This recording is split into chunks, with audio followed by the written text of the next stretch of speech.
My Swedish cousins had invited us to attend a family reunion in the summer of 2011. We decided to take the opportunity to visit all of the Nordic countries, most of which we had not been to before. We started our journey by going first to Iceland and spending a couple of days there.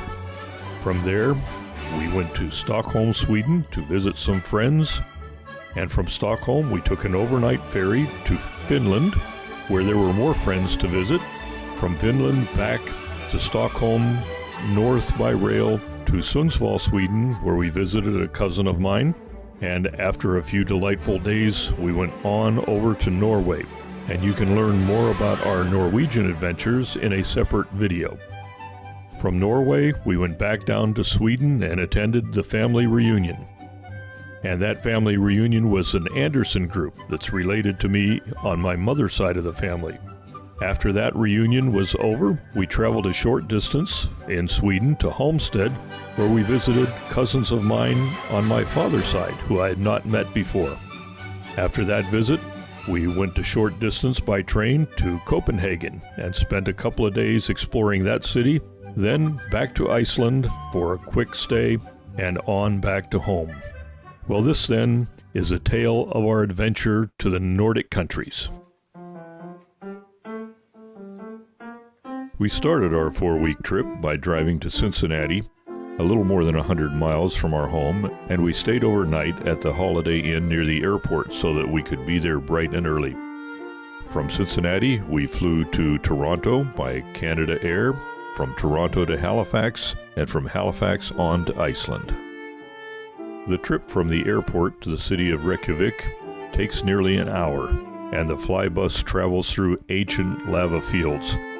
And these fields are covered by green moss, unless there hasn't been a lot of moisture recently, and then the green moss turns gray.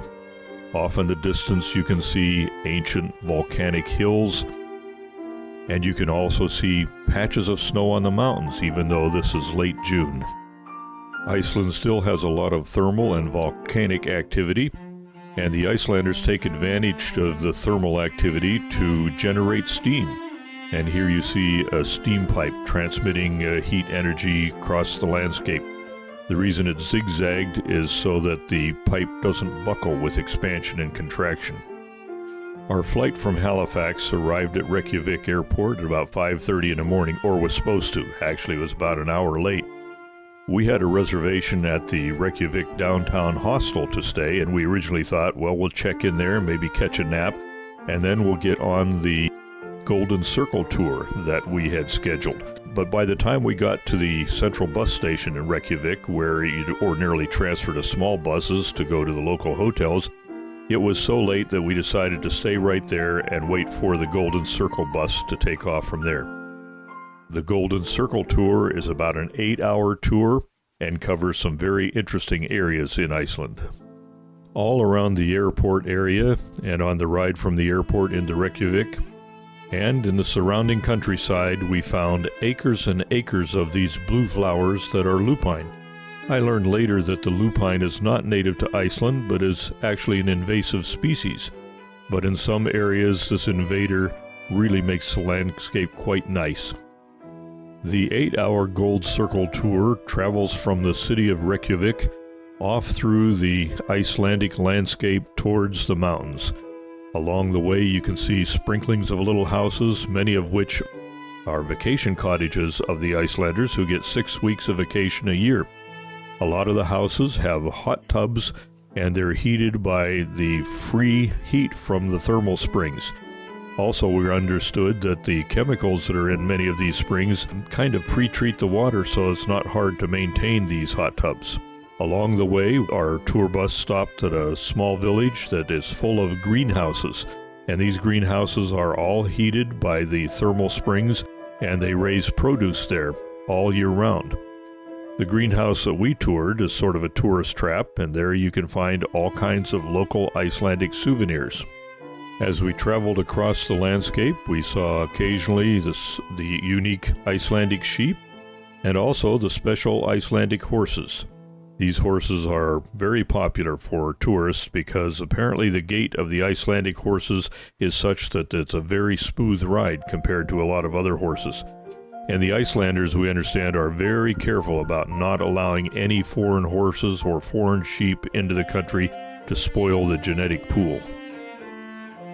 One of the stops on the Golden Circle tour is a geyser basin. And you can get out and tour a little museum there. They have a restaurant. You can walk around and hopefully see a geyser spouting. But if you really want to see geysers, go to Yellowstone. There's also a few spectacular waterfalls in the area that our tour bus visited. And it was kind of a cold and drizzly day, but we still managed to get out and check out some of these scenic sites. At one point along where there were waterfalls, we saw a lot of people fishing. We also saw signs of a fish ladder that they've built to allow the migrating fish to move up past the waterfall. The high point for Diana and I on the Golden Circle tour was a visit to the National Park. The National Park is situated right on top of the dividing line between the European and American tectonic plates. And here you can actually see in the rock the area where these plates are slowly moving apart. They have instruments and they can tell you exactly how far these plates have been moving each year. The national park is lovely, and even though it was cool and cloudy, we had a nice walk. The tour bus left us off at one parking lot, and we walked actually inside the gap that's formed by these moving tectonic plates along a hillside, along a stream, and the tour bus picked us up at the other end at another parking lot. All in all, a very interesting place. After the Gold Circle tour, we found our way to the downtown hostel where we had reservations for the night. After we checked into the hostel, Diana contacted a friend of hers from Reykjavik who came and picked us up and gave us a brief tour of the city. We stopped and visited her house, met her family. We drove around a bit and we met her parents and had a lovely visit with them. But then finally it was back to the hostel. And at this point, we had been up since we had left Cincinnati. That's a long time back, and it was now time for a rest. The next morning, after breakfast in the hostel lobby, we walked a few blocks to the office of Diana's friend.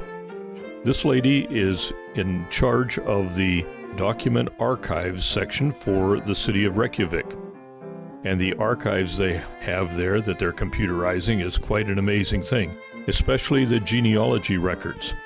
Because Iceland has been a fairly closed community for 1,000 years and the records have been very well kept, each person in Iceland can get on a computer database and find their ancestors way, way back. As a matter of fact, this lady can trace her ancestors back to a guy named Leif Erikson.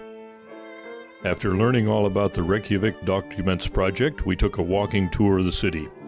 Bright and sunny, but a little chilly and very, very windy. But we toured around for a while and ended up having a very nice lunch at a restaurant there, and then went back to the hostel to wait for our bus back to the airport. We were met at the Stockholm airport by my friend Bengt Björklund. Bengt and I got to know each other back in the days when I was creating instructional materials for a computer-aided design program called CADKey. And in my 1998 visit to Sweden, Bengt had arranged for me to do a workshop on three-dimensional CAD. Well, this time Bengt volunteered to pick us up at the airport and allow us to stay at his house for a couple of nights while we toured Stockholm. Bengt lives in a place called Haninge, which is not too far from Stockholm. And although it's close to the city, Bengt's house is nestled in the woods. But even though it's in the woods, the accommodations are very nice.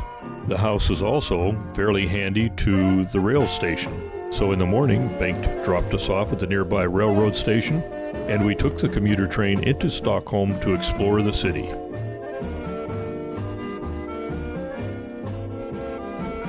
We had been to Stockholm a couple of times before, so we had to choose what to see this time. On this trip, we elected to visit the royal castle at Drottningholm, and we decided to go there by boat and return by bus. The starting point for the boat ride is right near the Stockholm City Hall.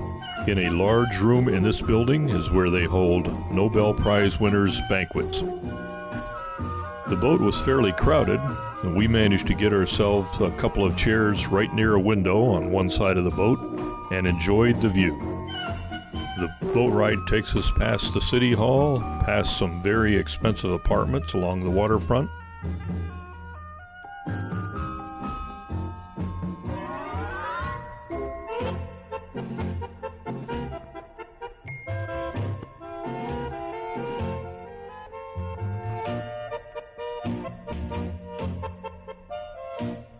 Stockholm, by the way, is built on 14 different islands, so there's water and bridges in every direction. Eventually, we come to Drottningholm Castle. This is the official home of the royal family, and the family is frequently in residence there. Whether they're there or not, you can observe the changing of the guard, and you can sign up to tour the castle and various parts of the castle grounds.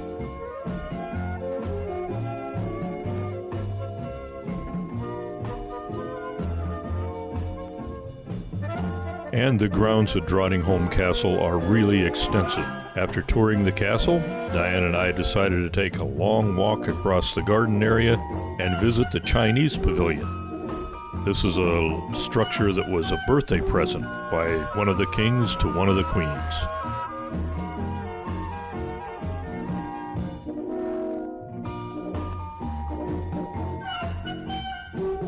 After taking very long walks through the Drottningholm Castle grounds, we found our way through a park to a bus stop, got on a bus, and made our way back to Bengt's house. The next morning, we got back on the train and came back to downtown Stockholm to visit with yet another friend of ours. Back in the 1990s, when I was doing a vanity search on my family name, I discovered and made email acquaintance with Mats Nasland. At that time, he was a PhD student at the Royal Technological Institute of Stockholm, and he was studying cryptography, but he was also a hobby genealogist. And he was the one who taught me the tricks of how to trace your family in Sweden. Subsequently, we visited him on our first trip to Sweden in 1997. And now here we are, 14 years later, seeing Mats once again. We went with Mats to a large park, which is also the home, or will be the home, of the current Crown Princess of Sweden.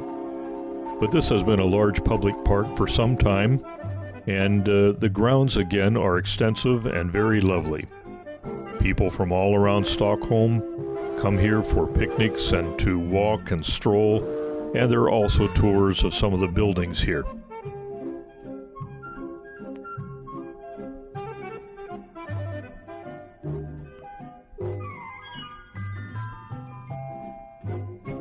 There are a few people that you can be separated from for many years, and when you meet them again, you pick up as though you had just seen them the day before yesterday. And this is the way we felt with Mats. Very comfortable, and we enjoyed very much the time we spent with him in Sweden. Well, before long, it was time to move on to the next part of our journey. And Mats took us to the ferry dock, where he dropped us off to board the boat for Finland. Now this picture is actually a web camera shot that I got from my computer. And for many months before we made this trip, I had been monitoring the web cameras that look over the Stockholm harbor and watch the ferries going back and forth. And now here we were at that very site. As a matter of fact, here's a picture taken from the ferry looking at the building where one of the web cameras is located. So now I had the ferry eye view of the building that I formerly had a building eye view looking at the ferry. Does that seem a little strange? Well, anyway, I recommend these web cameras because they can give you a preview of coming attractions. Once we got on the ferry, we found our way to a cafe and located some front row seats. And we claimed these seats, or at least I claimed these seats, for the duration of the 10-hour ride to Turku, Finland. Now these ferries are huge. They're about 10 stories tall, with all kinds of rooms, casinos, restaurants, and a lot of cabins. But I came for the sights, and so we did not get a cabin, which we decided later was probably a mistake for the 10-hour overnight ride. The ferry leaves Stockholm headed for Turku through the archipelago of over 24,000 islands. And first, the ferry has to navigate its way through narrow channels. Sometimes you wonder if the boat's going to scrape the land on either side as they navigate through these channels. The ferry is large, the water in the evening channel is smooth, and the ride is about as smooth a ride on a moving vehicle as you can imagine.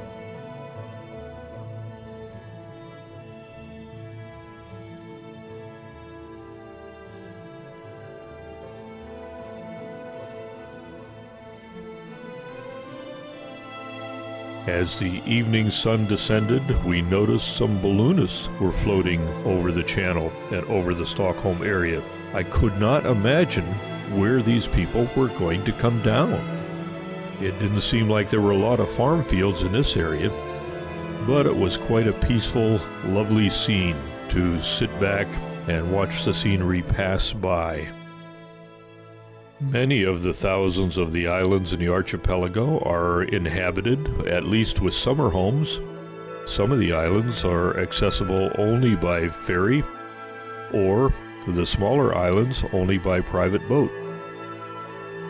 The sky never gets completely dark at this latitude at the end of June, and you're hardly ever completely out of sight of land on the ferry ride between Stockholm and Turku.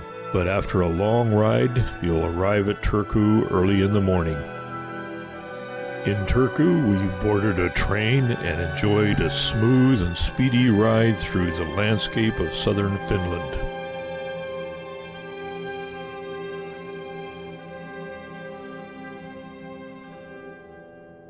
The train got us to Helsinki a little ahead of the planned schedule, so we had some extra time to explore the central area of Helsinki near the train station. In particular, there's an area called the Esplanade, and there I did some serious people watching.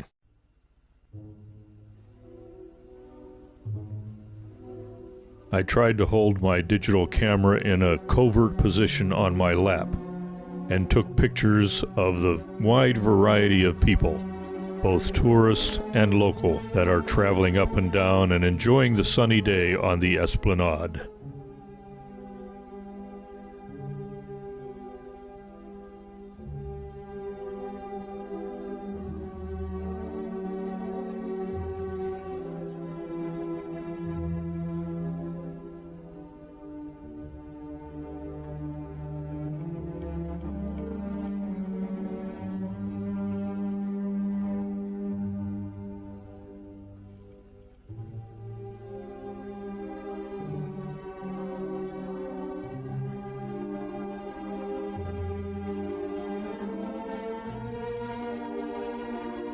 From local business people to tourists from all over the world, you never know who you might run into on the Esplanade.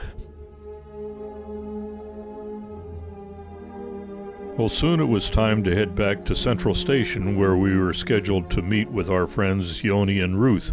Out front of the train station, I told this fellow that I was going to make him world famous on the internet by showing his picture of him lighting up a cigarette under the no smoking sign. He said eventually, "Are you from the USA?"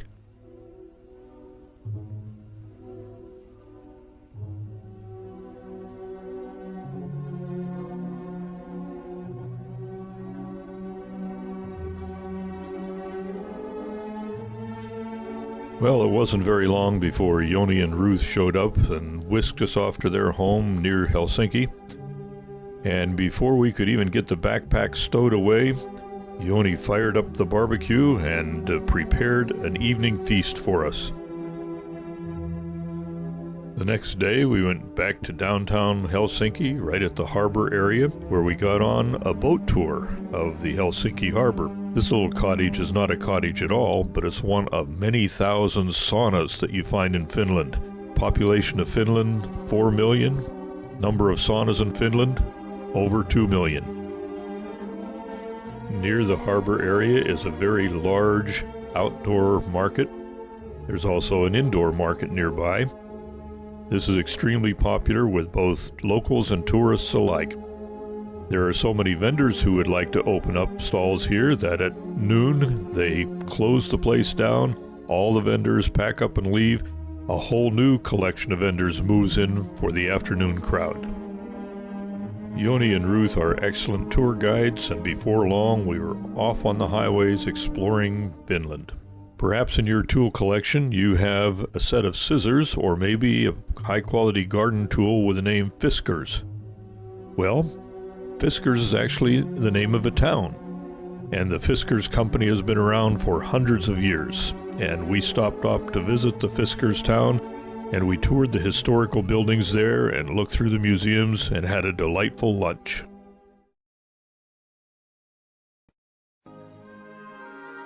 Many years ago, when I was doing genealogy research, I made contact with a lady, Marita Nasman, from Finland. It turned out that we're not directly related, but she provided a lot of assistance for me in translating documents from Swedish to English. She's a professional translator, and I had visited her once before on one of my earlier trips, and we made contact for this trip, and she invited us to come out and visit her on the island where her family for years has had a little collection of houses. And Joni and Ruth took us to a boat dock where Marita's brother was waiting in a small power boat to whisk us out to the island. And we had a delightful time getting reacquainted with Marita and members of her family, and had a nice picnic there, and got a little bit of education on what some of the Finnish summer homes can be like.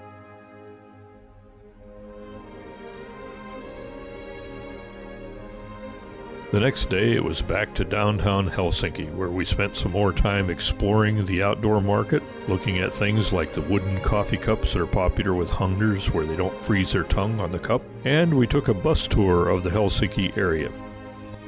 Among the sights that we saw was the famous Church in the Rock.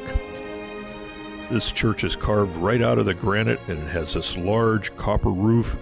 The acoustics in there are quite remarkable.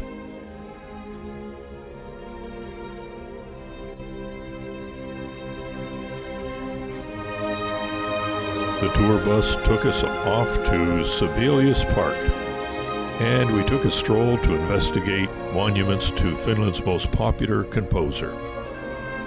I should say that this bus tour was first class. We had an excellent view and narrative of the sights, even including a TV set so that you could see what's out the front window. Before we left downtown Helsinki, the ladies decided to explore the largest department store in Helsinki. Well, the men waited patiently. Well, sort of patiently. Then we picked up some delightful snacks to have with our evening meal later on. Our hosts, Joni and Ruth, ensured that our experience in Finland was excellent. Our next destination was Sundsvall, Sweden.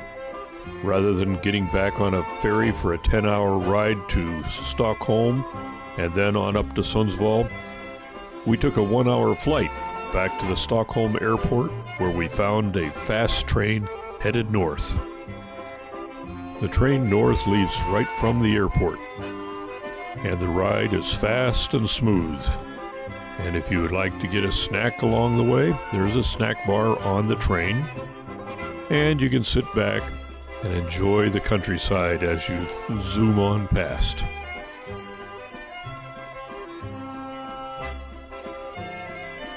My third cousin, Bengt Nasman, along with his son and grandson, are the only relatives I have in Sweden who carry the name Nasman. All of my grandfather's brothers and sisters emigrated to the United States, and many of my grandfather's cousins were females and did not continue the Nasman name.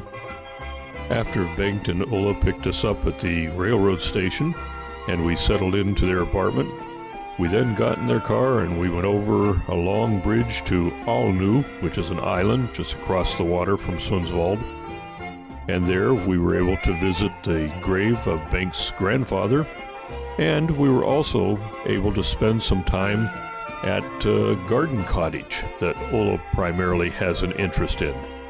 Now, we have a lot of community gardens in the United States, but I've never seen anything like the community garden where we visited at Alnu. This is a community garden on steroids. Each gardener has their own little garden house, and it's an extensive area. They even have street signs so you can find your way to your own special garden house. The garden house of Bengt and Ulla is really quite amazing. And before we had too much time to enjoy the flowers, Ulla had set the patio table and put out a delightful meal for us this first evening in Sundsvall.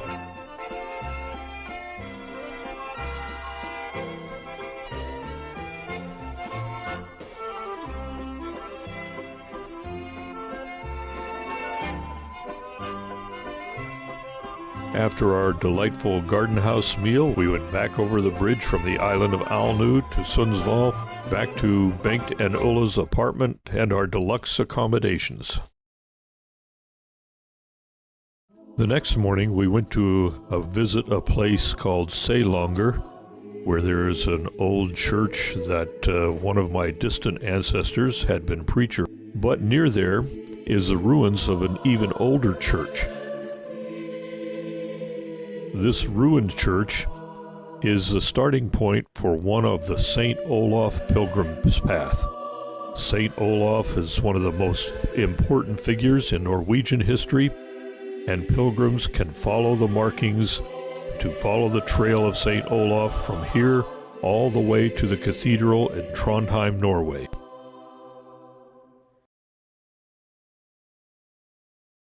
But our trip to Trondheim, Norway comes on a different day. Today we're off on an adventure to see the summer cottage of Bengt and Ulla. Actually, there are several small buildings in Bengt's summer home.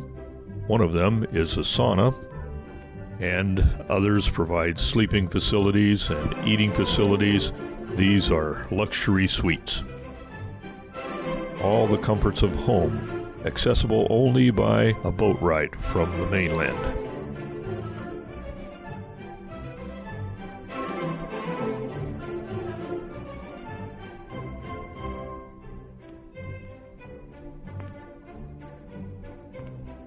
One of the features in one small building was Cinderella, a toilet where everything is completely incinerated, leaving no waste, a little bit of ash.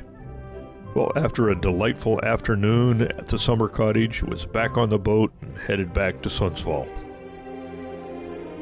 On the way back to Bengt's apartment, we took a little side trip to Sudremalm, Southern Mountain. From there, you get a wonderful view of Sundsvall city. And down there, where that arrow is pointing, is the apartment of Bengt and Ulla. The next morning, we're off on yet another adventure. First stop was a school where Ulla teaches. That's okay, Diana, you don't have to run out of the picture. Ulla teaches in an elementary school and works with the students on environmental considerations. Each student is allowed to plant things in the garden. They have a greenhouse there, and of course a lot of classroom activities. Then we were off to the west into the mountains. We traveled west from Sundsvall, basically following the course of the Indals River. And when we stopped to take a look at the ancient churchyard in Leiden, we learned about the man named Vild Hus. Back in the 1700s, the major business in this area was timber, and they floated the timber down the Indal River to the coast. However, there was a waterfall, and Magnus Hus, also known as Vild Hus, was commissioned to build a canal to bypass this waterfall. But what happened was, in the spring runoff of 1796, the water in the river was so high that the water started running through the canal, and it cut itself through the gravel barrier, and it cut through the lake that was there, and the entire lake was emptied and disappeared in 4 hours, and the river had changed its course. The Grand Rapids had died and silenced and became the Dead Falls, and we stopped to take a look at the Dead Falls, although we didn't have time to negotiate down the multiple staircases and actually see the path of the ancient waterfall. Now here's something that I'd never expected to see in the middle of the remote mountains of central Sweden. It's the King Chulalongkorn Memorial Building. The story is that way back in 1868, the King of Siam ascended the throne and was very beloved, abolished slavery, but at one point he was invited by the Swedish king for a visit. And King Oscar II decided he wanted the King of Siam to see more than just Stockholm, so they went on an expedition, and they ended up visiting the mountainous part of Sweden in this area.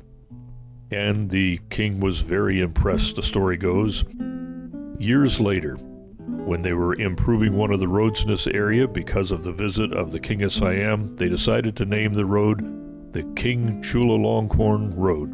In the 1990s, a Thai folk dancing group visited the area and were surprised to see the road named after their king. And an association was formed to commemorate this event, and eventually this amazing building was built. Next we come to the town of Östersund, where Bengt and I posed beside the northernmost runestone in the world. And on this runestone is carved the name Östman Gudfasson, who was credited with Christianizing this part of Jämtland, Sweden, back in the year 1030. And that's in the same time period when St. Olaf, the famous king of Norway, passed through here, and one of the Olaf pilgrimage paths comes right through this area. So, Bengt and I would like to believe that our ancestor Östman shook hands with the King of Norway back 1,000 years ago. Well, here we had to say goodbye to our most excellent hosts. They left us at the train station, where we got on the train headed for Trondheim, Norway, and our adventures entering Norway through the back door. But that story is told on a different video. For now, we're going to move on ahead to the family reunion that took place later in Sweden. After a week of exploring Norway, we took the train from Oslo to Göteborg. Actually, the train didn't make it to Göteborg because of construction. The last part of the journey was by bus, but in spite of the connection confusion, our host, Kjell Anderson, was there to meet us in the parking lot near the train station. Kjell took us to his home in Vedega, where he and Gertrude were to be our hosts for the Anderson family reunion. We appreciated their hospitality and were pleased to have such a delightful place to serve as a base for our Anderson family reunion activities. The first activity was an evening cookout at an old farm site, and here we could renew acquaintances with our distant cousins. The next day we got on a tour bus, and although it was a little bit rainy, we visited the sites where some of our ancestors had once lived. We also visited the Østre Farm, or lamb farm, and there we had a snack in a cave almost under the rocks to hide from the rain. And we visited the gift shop and explored the goodies they had there. But because it was a rainy afternoon, we didn't take the riding tour of the lamb farm.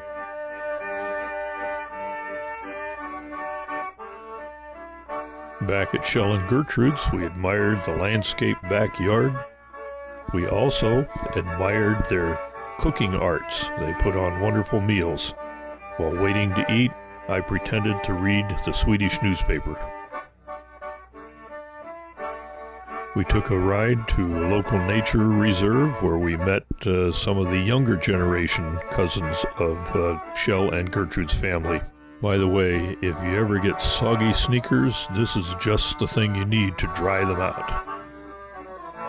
One of the organized activities for the reunion was a visit to Bohuslän, an area north of Göteborg, where there were museums to see and sights to view.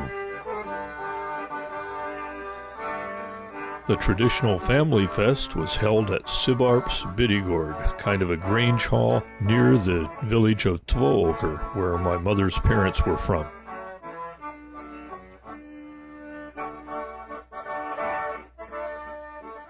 This is just east of the west coast of Sweden, south of Göteborg and not far from Varberg.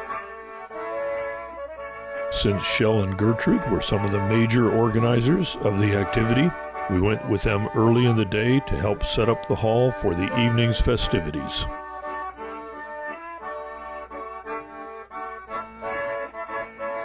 Well, everything was soon in place for the evening's festivities, so we had a little time to go exploring.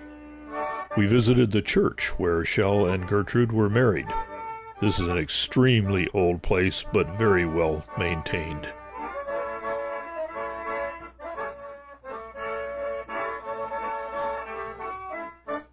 This rock overhang is virtually in Gertrude's backyard from when she was growing up, and there's a place here where for many generations Swedish kings have come to carve their signature in the rock wall. Oak trees are considered to have great value in Sweden, and it's illegal to cut them down. As a result, you can find magnificent specimens like this 300-year-old tree. There were still a few kitchen details to take care of before the family fest, so Shell and Gertrude took turns working on this magnificent addition to the evening's dessert menu. Now the Anderson family gathered for the traditional family fest, and the entertainment was provided by a trio of accordions, all family members. Exhibits of other reunions were investigated, and we renewed our friendship with cousin Anders Anderson, one of the founding members of this family reunion group. The meal was enjoyed, music was played, songs were sung, conversations were held, friendships were renewed, and all in all, it was a lovely time at the Anderson Family Fest. Well, before our visit to Halmstad, we had a little bit of extra time. And so we went to what is possibly the largest tourist attraction in all of Scandinavia, the Unareed discount stores. My father's mother's grandfather was born in this village. Got that? Father's mother's grandfather. In any case, I'm sure that no one could ever have guessed what would happen to the little village of Unareed when the big discount store moved in. I saw over 50 checkout counters active in this one store. Well, this is either a shopper's paradise or a nightmare, depending on your point of view. Well, it was soon time to say goodbye to our Anderson family reunion host and to move on to Halmstad, where we would meet with relatives from my father's side of the family who I had not met before. My father's father came from Sundsvall, which is about a day's drive by car north of Stockholm. My mother's parents came from Tvååker, which is on the west coast of Sweden, a long way from Stockholm.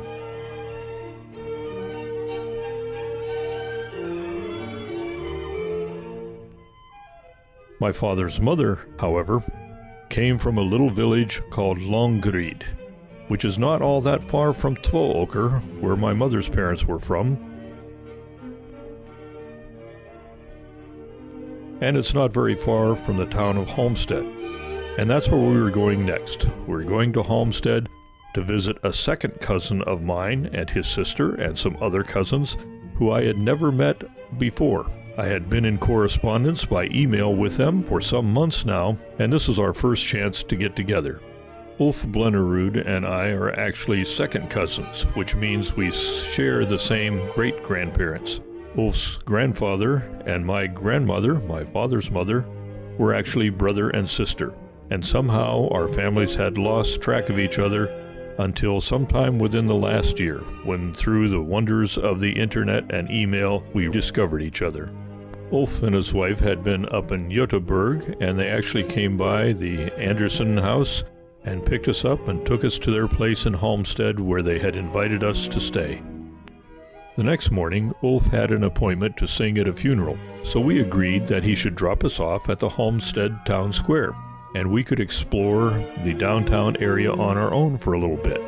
We had a very pleasant time exploring the market square, the pedestrian streets,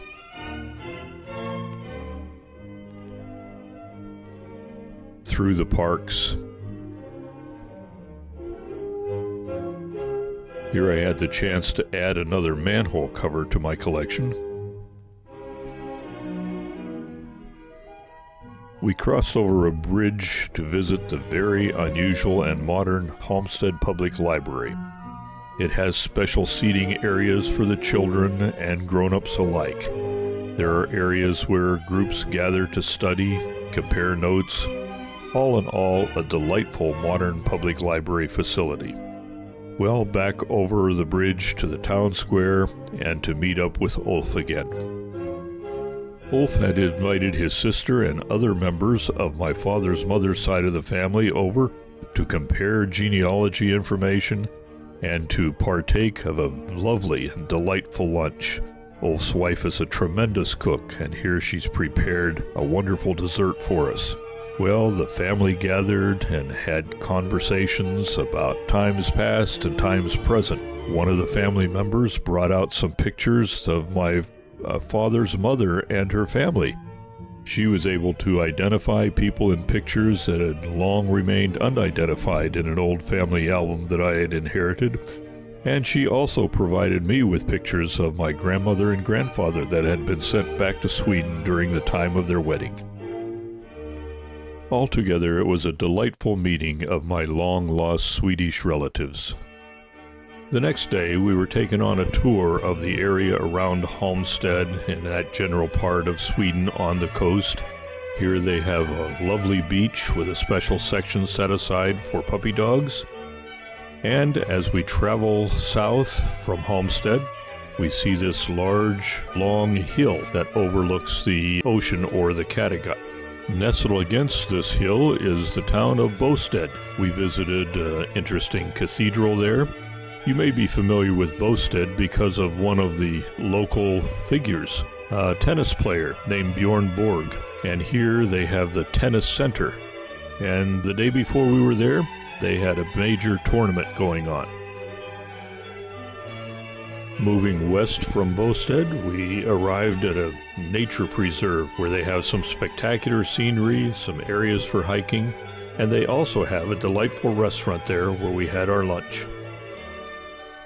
From there, we went on to Torkov, a delightful community where they say some of the rich and famous come to play.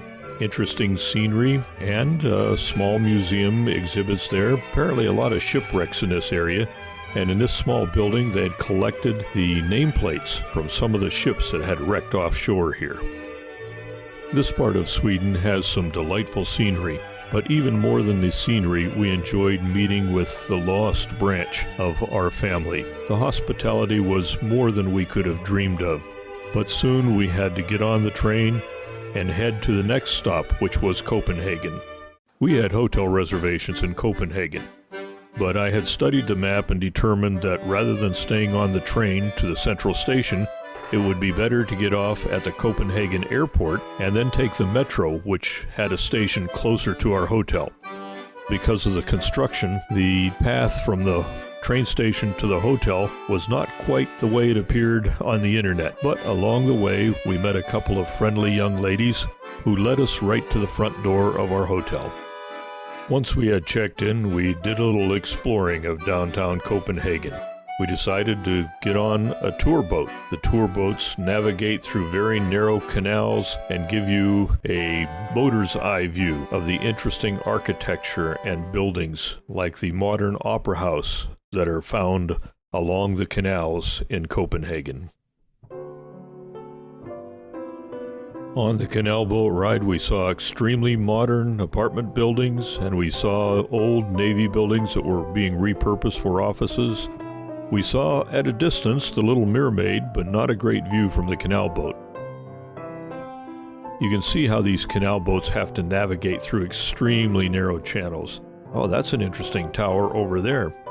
There were lots of interesting buildings and sights to see, and sometimes the bridges were so small that you could barely believe that the canal boat could squeak through.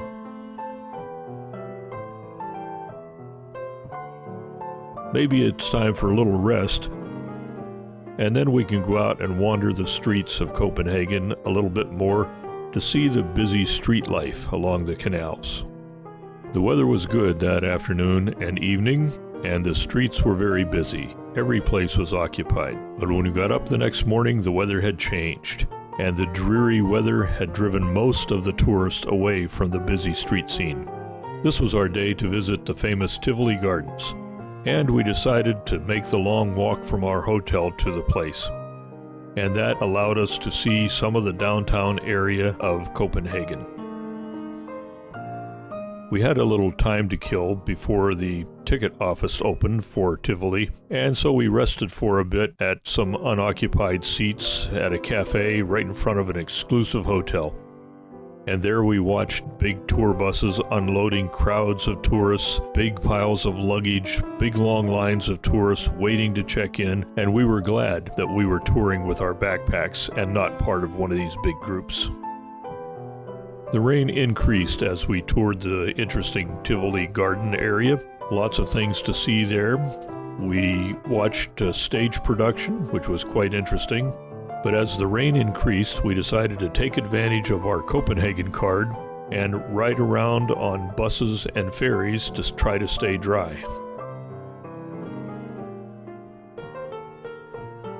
We were lucky to have taken the canal boat tour the day before. Glad that we didn't sign up for the Viking paddling excursion.